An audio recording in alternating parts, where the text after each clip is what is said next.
जवळ आहे ते पाहिलं आणि आता मलाही वाटू लागलं तुझ्या सहवासात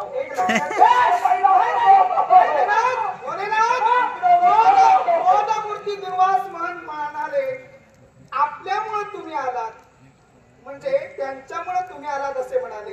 सर्वांच्या मनात उलट सुलट चर्चा होईल खरे तर माझ्यामुळे सर्व तुम्ही इथं आलात. दुर्वास महन कुणाची क्षमा मागतात याला कारण आहे देवा.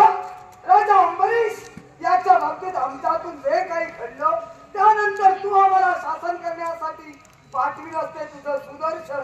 सुदर्शन माझ्या मागे मी यांच्या पाठी हे आता तुझ्या पुढे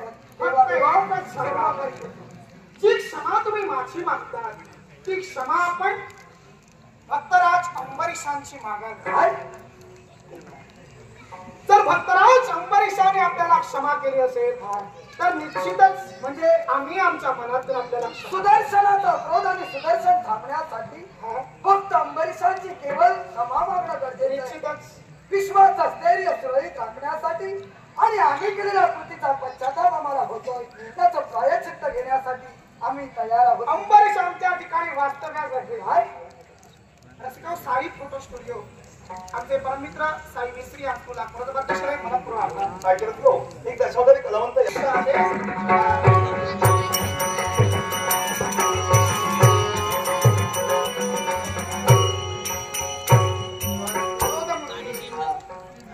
भक्तराज अंबरीश राजकर्त्याने आपल्याला क्षमा केली असेल तरच खऱ्या अर्थानं आम्ही योग्य तो न्याय ठीक आहे.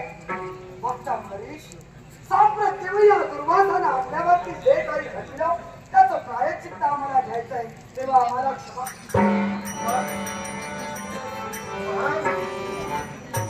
राजा अंबरीशाच्या घराची निर्मूळ मुलाची क्षमा मागण्याची योग्यता यावेळी माझे तो देतात माझा घडणार नाही. राजा अंबरीश क्रोधमूर्ती दुर्वास महंतांनी शाप दिला 10 गर्भवास भोगशील. मी तर म्हणेन याच्या मुळाशी दोषी कोण असेल याच्या मुळाशी दोष कुणाचा असेल तर राजा अंबरीश तुझ्या प्रारब्धाचा होय.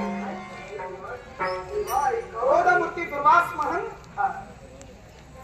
हे सर्व नाट्य कुणाचं आहे याची कल्पना अंबरीशाला नाही म्हटलं. कारण अंबरीश आपल्या प्रारब्धाबाबत आम्ही काय बोललो तुम्ही सर्वसामान्य नव्हे तुम्ही पूर्वजन्मीचे 12 वसूतील कुंभीपाक वसू होय. ज्या कुंभीपाक वसूनं आपल्या प्रवासात सहजच एका गाईला विहित असताना पाहिलं. ती गोमाता विहित असताना त्यांना मनात कुतूहल निर्माण होत झाला आणि हास्य करू लागला. तेव्हाच कुंभीपाक त्या गोमातेनं आपल्याला शाप दिला. माझी गर्भधारणा होती आणि मी प्रसूत होत असताना केवळ मला हसतोयस म्हणून तो गर्भवास कसा असतो हे पाहायचं असेल तर हे कुंभीपाक बसू केवळ मी शाप देते तो गर्भवास तुला भोगावा लागेल. गर्भवास भोगावा तुला लागेल. तेव्हा कुंभीपाक बसू तुम्ही कुणापर्यंत पोहोचलात या नारायणापर्यंत. पण नारायणासोबत प्रत्यक्ष शिवशंभू महादेव होते. केवळ तुमची भक्ती एकनिष्ठ होती म्हणून आम्ही त्यावेळी तोडगा काढला आणि आपल्याला शब्द दिला की केवळ ज्या गोमातेनं शाप दिला तो शाप तुम्हाला भोगावा लागणार नाही. पण या विश्वसंचितात नियतीच्या नियमात कुणालाही बदल करता येत नाही. नियती ही स्त्री आहे. स्त्रीवर नियंत्रण पुरुषाच्या हातात परमेश्वराचं आहे. ते नियतीप्रमाणे घडवावं लागेल. तेव्हा तुमचा जन्म नाभाग पोटी नाभाग राजकर्त्यांच्या पोटी होईल. राभागांच्या कुशकुलात तुमचा जन्म झाला. राजे अंबरीश तुमचा जन्म झाला. पण आम्हाला खऱ्या अर्थानं हरिदिनी व्रत काय आहे हे पटवायचं होतं. तेव्हा शिवशंभू महादेवाने आणि आम्ही नाट्य रचिलं. क्रोधमूर्ती दुर्वास महंत आणि शिवशंभू महादेव देहानं भिन्न असतील पण खऱ्या अर्थानं क्रोधमूर्ती दुर्वास महंत अवतार कुणाचा असेल तर शिवशंभू भोलेनाथांचा होय. आणि म्हणूनच केवळ तो अवतार त्यांनी धारण केला आणि तुमची सत्व कसोटी घेण्यासाठी आपल्याकडे विश्वास महंतांनी आपल्या जटेतून कृत्या निर्माण केली, ती नवनिर्मिती नव्हती. ती कृत्या कधीची होती तर ब्रह्मदेव आणि या नारायणात झालेला श्रेष्ठत्वावरून वाद. आणि या श्रेष्ठत्वाच्या वादात केवळ शिवशंभू महादेवानी ब्रह्मदेवांचं 5वं शिरकमल, ऋग्वेद, यजुर्वेद, सामवेद आणि अथर्ववेद, 5वा वेद म्हणजे सूक्ष्म वेद, तो सूक्ष्म वेद या विश्वात कोणालाही हाती लागता कामा नये, हे आमचं खरं नाट्य होतं. आणि म्हणूनच 5वं शिरकमल त्यांनी तोडिलं. तेव्हा ती कृत्या निर्माण झाली. कृत्या शिवशंभू महादेवांच्या माग लागली. शिवशंभू महादेव काशीत लपायला गेले तेव्हा काशीच्या दरवाजावर, द्वारावर ती कृत्या थांबली. अखेर ती कृत्या काही झाला तरी त्यांचा पिच्छा सोडेना. तेव्हा आम्ही मध्यस्थी केली की हे कृत्ये, तुला आम्ही मनाला वाटेल, मनाला हवं ते माग ते देऊ म्हटलं. तेव्हा कृत्येनं आमच्या जवळ मागणी केली, हे देवा, मला 3.5 घट रक्त हवंय. उंटाच्या कानाच्या पाळीला लागेल एवढं 1 घट, असे 3 घट, आणि उंटाच्या पेंबीला लागेल असा अर्धा घट, एकूण 3.5 रक्त घट आम्हाला हवंय. तेव्हा तथास्तु शब्दांच्या मुखातून बाहेर पडले. शिवशंभू महादेवांचा पिच्छा सोडिला. कृत्या राहिली कुठं तर ती कृत्या पुनश्च शिवशंभू महादेवानी क्रोधमूर्ती दुर्वास महंतांच्या रूपानं आपल्या जटेत स्थिर केली. आणि म्हणूनच राजे अंबरीश आपल्या समोर आपली एक जटा किंवा आपल्या समोर आपटून त्यातून पुन्हा कृत्येला पुनरागमन करायची संधी दिली. आता 3.5 रक्त घट कसे भरणार ते सुद्धा ऐका. पण भक्तराज, आपण केली ती खरी हरीची भक्ती होय. या विश्वात ज्या गोमातेनं आपल्याला शाप दिला त्या गोमातेचंही महत्व हरिदिनी व्रत, एकादशी व्रताच्या निमित्तानं राहणार. फक्त आपण पारणं करण्यासाठी ब्राह्मणाला पंक्तीला घेतलं, पण फक्त ब्राह्मणांना पंक्तीला भोजन केलं म्हणजे त्याचा पुण्य प्रभाव नाही वाढत. तर त्याच दिवशी त्याच वेळी गोमातेला सुद्धा नैवेद्य म्हणून पान समर्पण करणं हे सुद्धा यापुढे त्या गोमातेसाठी महत्वाचं राहील. राहता राहिला प्रश्न 10 गर्भवासांचा.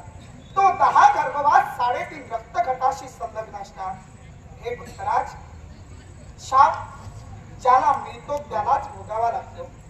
हा नियतीचा नियम आहे. नियतीच्या नियमात खऱ्या अर्थानं बदल करता येत नाही. पण मी मगा म्हणालो, स्त्रीवर नियंत्रण हे पुरुषाचं असतं, तद्वत नियतीवर नियंत्रण परमेश्वराचं आहे. आणि म्हणूनच तो परमेश्वराला अधिकार पोहोचतोय. नियतीच्या नियमात कशा प्रकारे गंडांतर या शब्द प्रयोगाने असावा, अनेक आमूलाग्र बदल कसे करावेत याचा अधिकार आम्हाला पोहोचतो. आणि म्हणूनच भक्तराज, तो ते 10 गर्भवास आपल्याला भोगावे लागणार. तुम्हाला दिलेला शाप 10 गर्भवासाचा, तुमच्यासाठी ते 10 गर्भवास हा तुमचा देव वैकुंठीचा नारायण यापुढे भोगणार. 18 युग अनंत विस्तार अद्भुत तार्ज तामस तामुज तांडज भिन्न युक्त अव्यक्त मनरण्य विश्वावसु अलंकृत राहता राहिली कृत, त्रेता, द्वापार आणि कली ही पुढे 4 युग आहे. या कृत युगात, यापूर्वीचे अनंत युगात शिवशंभू भोलेनाथ आपल्याला हृदयाला माया येऊन स्थिर झाली. त्या मायेनं आपल्या सोबत 10 अवतार घेतले. तुम्ही सुद्धा त्यावेळी 10 अवतार घेतलात. अजून उर्वरित तुमचे अवतार आहेत ते पुढे व्हायचे आहेत. पण खऱ्या अर्थानं सांगायचं झालं तरी 4 युग प्रामुख्यानं आम्हाला दिली जाणार आहे. आणि ते 10 गर्भवास किंवा 10 अवतार म्हणून मत्स्य कुर्म हे भविष्य आहे. पण भविष्याच्या उदरात ते सर्व जाणशक्ती देवतांना असल्यामुळे त्याची वाच्यता करता येते. मत्स्य कुर्म वराह नरसिंह वामन परशुराम राम कृष्ण बौद्ध आणि कलंकी हे 10 अवतार किंवा राजे अंबरीश आपल्यासाठी हा नारायण भोगणार आहे. राहता राहिला प्रश्न 3.5 रक्तघटाचा. हीच कृत्या पुढे युगात जन्म घेणार. ती कोणत्या रीतीनं? कृत्येच रेणुका कृत्या. ही कृत्या रेणुका माता रूपाने जन्म घेणार. त्रेतायु जानकी सती सीता, अर्थात ती त्रेतायुगात जानकी सती सीता म्हणून जन्म घेणार. द्वापारे द्रौपदी कृत्या, द्वापार युगात द्रौपदी म्हणून जन्म घेणार. आणि कृत्याम लंच गृहे कली, अर्थात या कलियुगात सुद्धा तिचा अवतार होणार. पण 3 रक्तघट 3 माझ्या अवतारात परिपूर्ण होणार.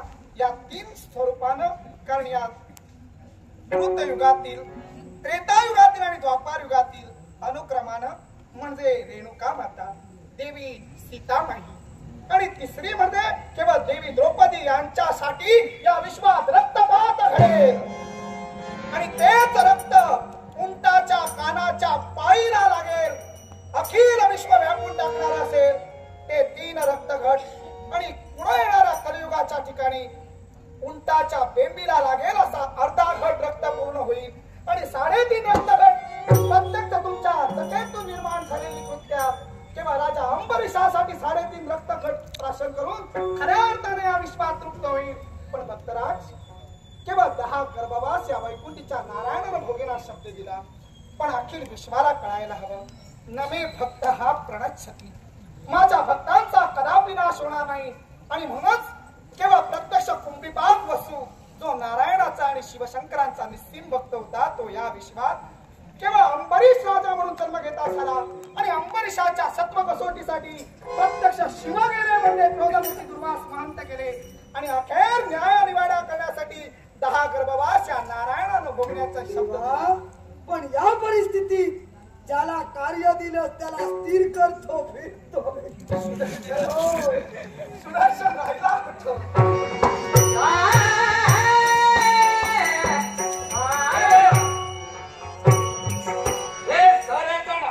जवळ आले आणि म्हणूनच या द्वारावर हे माघारी पळून जाऊ नये म्हणून मी रक्षण करता म्हणून राहिलो. सर्व हकीकत तू कथन केली, सर्वांनी आपापल्या चुका मान्य केला, अर्थात मी आपल्या चरणाशी नतमस्तक आहे. दिलेलं कार्य मी परिपूर्ण. निश्चितच या विश्वाच्या ठिकाणी देव आणि भक्तांत अद्वैताचं नातं आहे आणि तेच नातं केवळ प्रत्यक्ष त्रय देवतांना नव्हे तर 33 कोट देवतांना जपायचं आहे. आणि म्हणूनच भक्तराज अंबरीश भक्तीचे नियोगे देव पाविजे संकटी निश्चय मरत मानवानं आपल्या मनात कुठलेही विष्णू धरता स्वार्थी भक्ती न करता परमार्थ पदाला पोहोचण्यासाठी केवळ निस्वार्थ भक्ती करा. या हरिदिनी व्रताची सांगता करा आणि हरिदिनी व्रतानं खऱ्या अर्थानं प्रत्यक्ष वैकुंठाची प्राप्ती करून घ्या.